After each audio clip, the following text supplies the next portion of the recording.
Regardez-moi, écoutez-moi, ne m'abandonnez pas. Bismillah, alhamdulillah, wa salat salam ala rasulillah, salam alaikum. Comme d'habitude, dans le cadre de notre programme L'art de l'éducation avec amour et rigueur, nous avons choisi un sujet très important qui s'intitule « Ils ne sont pas nés délinquants, ils ont été blessés avant de s'égarer ». Aucun enfant ne vient au monde avec le désir de devenir délinquant. Aucun ne rêve de grandir dans la violence, l'addiction ou la révolte. Chaque enfant naît avec un cœur pur, une âme innocente, une espérance immense. Alors, comment certains finissent-ils par s'égarer? L'histoire commence rarement dans la rue. Elle commence souvent à la maison. Lorsque les reproches prennent la place des encouragements, lorsque les ordres remplacent le dialogue, lorsque les sanctions deviennent plus nombreuses que les gestes d'affection, on finit par croire qu'il n'est pas aimé, qu'il n'est pas compris, ni écouté, n'est vraiment important. Alors, il part en quête de ce qui lui manque. Un regard qui l'encourage, une oreille qui l'écoute,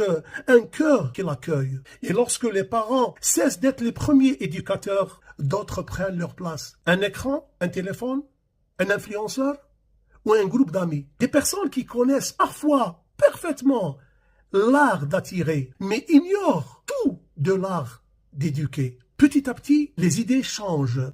Puis les comportements aussi, jusqu'à ce que le jeune ne reconnaisse plus lui-même le chemin qu'il emprunte. Ne vous arrêtez pas aux apparences. Derrière l'agressivité, il y a parfois une immense souffrance. Derrière le silence, un appel au secours. Derrière la rébellion, un cœur qui cherche désespérément quelqu'un pour l'aimer. Comme si chaque jeune criait en silence « Regardez-moi, écoutez-moi, ne m'abandonnez pas ». Il n'est jamais trop tard pour faire du bien. Un seul adulte qui croit en un jeune peut transformer toute son existence. Une parole sincère, une écoute attentive, une étreinte pleine de tendresse. Parfois, c'est tout ce qu'il fallait pour rallumer l'espérance. Les familles ne construisent pas seulement des maisons.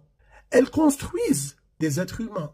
Allah, le Très-Haut, nous rappelle « Ya ayyuhalladhina amanu, qu anfusakum wa ahlikum, naran waquduha an-nas wal hijara » N'attendez pas que la dérive frappe à votre porte. Commencez aujourd'hui par quelques minutes de dialogue, par une parole bienveillante, par une présence authentique, car il suffit parfois d'un cœur qui écoute pour sauver une vie entière. En conclusion, nos enfants n'ont pas besoin des parents parfaits.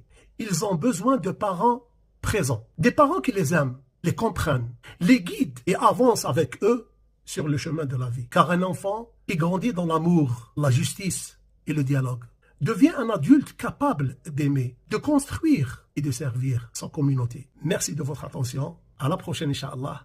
Salam.